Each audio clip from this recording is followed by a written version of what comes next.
ងាយស្រួលចំណាយពេលត្រឹមតែ2ម៉ោងដកម៉ូតូយកទៅទី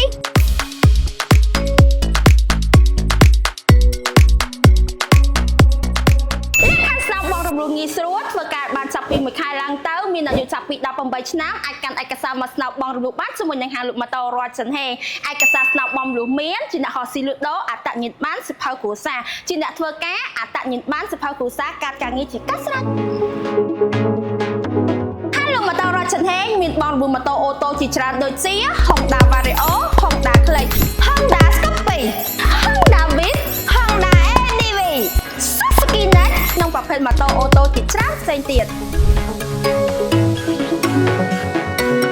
សម្រាប់បងប្អូនដែលចង់បានម៉ូតូដាក់លេខមានម៉ូតូជាច្រើនដូចជា Honda Dream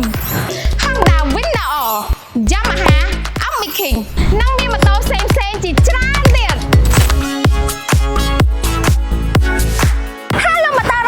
មានប្រូម៉ូសិនជាច្រើនដូចជាថែមលុយ$100ថែមទូរស័ព្ទដៃថែមទូទឹកកកថែមធុងបាសកម្មបោះបន្ថែមជាមួយនឹងស្លាកលេខភ្នំពេញហ្វ្រីបានបោកបននិងកាដូ18មុខបន្ថែមទៀតហាងលក់ម៉ូតូរតចិនហេមានទីតាំងស្ថិតនៅភ្នំពេញផ្ទះលេខ168បណ្ដោយផ្លូវជាតិលេខ4ជាប់នឹងស្ពានអាកាសចំពោះ